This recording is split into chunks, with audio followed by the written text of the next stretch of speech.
The Midnight Sky is the brand new Netflix original film directed, produced, and starring George Clooney. The film also stars Felicity Jones, David Oyelowo, Kyle Chandler, and Damian Bashir. And it follows the post-apocalyptic tale, which follows Augustine, who is played by Clooney, who is a lonely scientist in the Arctic as he races to stop Sully, played by Felicity Jones, and her fellow astronauts from returning home to a mysterious global catastrophe. Welcome back, guys, to a brand new movie review, Netflix review here on Max Talks Movies. Today I'm talking The Midnight Sky, which is also PG-13 and an hour and 57 minutes long. Before we get into this review, please hit that like button. That's the best way to support this YouTube channel. Also, please comment down below your non-spoiler thoughts of the film. If you've seen this film, is this one of your favorite, least favorite, or does it fit right in the middle for you overall on the year? Also, tell me if you haven't seen the film, are you excited to see George Clooney step right back into his directing shoes and also starring in this film? Let me know as well in the comments section down below. Also, if you like movie reviews, especially these type of Netflix movie reviews, TV show reviews, streaming platform reviews, and movie rankings, this is the YouTube channel for you. Please hit that subscribe button, ring that bell for notifications on many more videos. Very busy week, a couple of weeks here as we're heading towards the end of 2020. So let's get into this review. So I was pretty skeptical heading in. I saw the trailer. I felt interested. Clooney is an actor and a director who most of the time does good jobs, but really hasn't been in anything really amazing in a really long time. He's directed a lot of stuff. His most recent film was Suburbicon, which did not get favorable reviews. Monuments Men didn't get favorable reviews. And acting-wise, he really hasn't really made anything. You know, I like Hail Caesar. He hasn't made anything widely liked in a really, really long time. And that's why I was kind of skeptical. But the cast was good. Felicity Jones, David Oyelowo, all people who have been nominated for acting awards at the Oscars. So you have a great cast. You have Alexander Desplat doing the score, who always gets nominated for whatever score he does most of the time. So high expectations for me. Also a visual, it's a space movie. Let's see some great visuals. And let's get into this review, obviously. So what are my positives? Honestly, this cast can't be bad. George Clooney does a really good job in the lead role. He's easily the best character of the entire film. Now, he did not write the movie, and I'll get to that in just a little bit. He did direct it and produce it and star in it. But his character is easily the most fascinating character in the entire film. And you are supposed to care about his character, I would say, the most out of all the characters. There's really two parallel storylines going on. Clooney in the Arctic on Earth, and then you have Felicity Jones, David Oyelowo, and their crew with Kyle Chandler in space. And it's two parallel storylines. There's a third mini storyline going on that I'm not a huge fan of. I'll get to that in my negatives. But as a whole, Clooney does a really good job in the role. He has some pretty powerful moments throughout the film. And while I maybe didn't feel them, you can feel a good performance coming out of George Clooney. He really doesn't ever deliver a bad performance. Just depends on the movie around himself. Does a bad or good job. Again, Felicity Jones and David Oyelowo and Kyle Chandler, they all do serviceable jobs. Again, they're all doing good. They're all great actors. They're you're not bored watching these actors on screen talking to each other, and they're very watchable actors. As I said, Felicity Jones, David Oyelowo, George Clooney, I mean, Academy-nominated actors, especially Jones and Oyelowo, who are very recently nominated a couple years ago, really 5 or 6 years ago. So I love when these actors get in these types of films. I like space movies, and I think this movie has good enough visuals, a very mixed bag of visuals.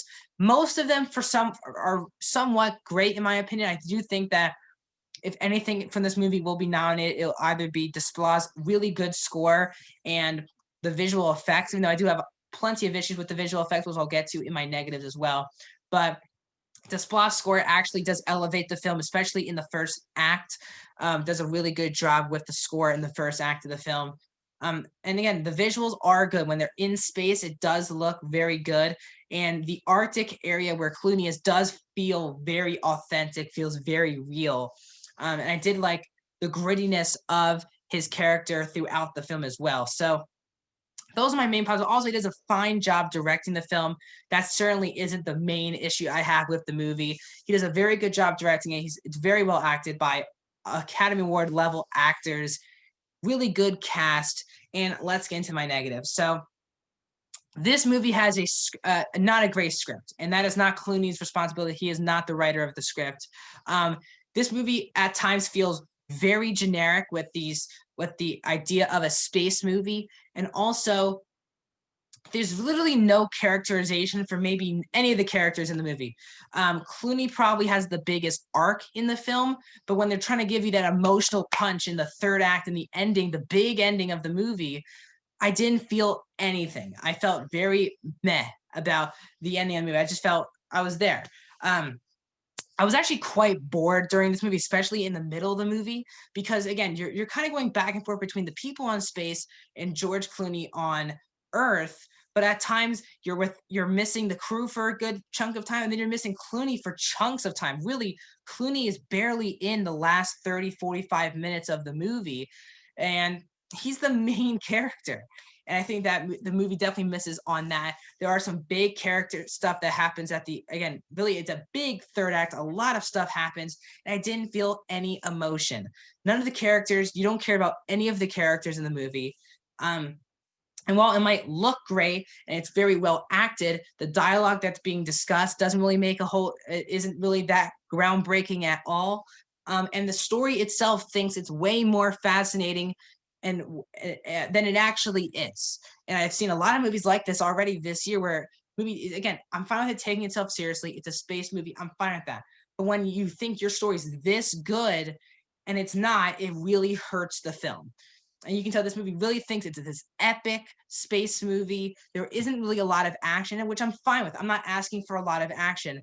If you're not going to give me action, you got to give me a great story. And I found the story to be very, very bland and easily the weakest part of the movie. And I said there's a mixed bag of visuals. Felicity Jones has a scene where she's running, and it's in the first time you really see her. Terrible visual effects. I think like 2 or 3 times in the movie, it feels like they're just running on a green screen. And that's when the movie really pulls you out. But most of it does look good, but there's that one Felicity Jones sequence looks like she just ran in front of a green screen. And I couldn't believe that they let that made it into that cut made it into the film. So obviously, guys, this movie is very well acted, very well directed from Clooney, but as a whole has a very shallow and bland script that makes this a boring. I wouldn't say the movie's totally boring. I'm still a little bit fascinated by the characters themselves, but the characters don't have any development whatsoever. It means for a very bland space movie that just dropped on Netflix. So, guys, I'm going to give The Midnight Sky a 2.5 out of 5 stars, exactly a 50% an average film. This movie definitely could have been in the race for some Oscars, but because of a very weak script and giving these great actors terrible dialogue to say, this movie just can't get itself over the hump. And I'm a space movie guy, and all these actors have had experience in these space movies. Very disappointed to see what happened with this film. So before I go, guys, some announcements before I go. Please also hit that like button if you like this review. Also, let me know in the comment section, do you agree or disagree with my opinion on The Midnight Sky? Let me know as well in the comment section down below. As you know, Christmas will be a busy time for me on this channel. Wonder Woman, Soul, We Can Be Heroes all come out on Christmas. I'll be watching Wonder Woman and Soul for sure on Christmas. We Can Be Heroes probably during the weekend. I'll get that out to you as well. Wonder Woman for sure I'll be dropping on this channel on Friday on Christmas. Not sure when I'll be dropping Soul or We Can Be Heroes, but stay tuned. That's why I got to ring that bell for some notifications. And then next week, we're basically done movies for 2020 after this week. So I'll be giving you my rankings of top 10 Netflix movies of the year, my top 10 worst Netflix movies of the year, and the top 10 worst movies of the year, and the top 10 overall best movies of the year on this channel. So stay tuned. A lot of videos closing out 2020 as we head towards 2021. Thank you guys so much for watching this non-spoiler review of The Midnight Sky. I'll see you guys next time.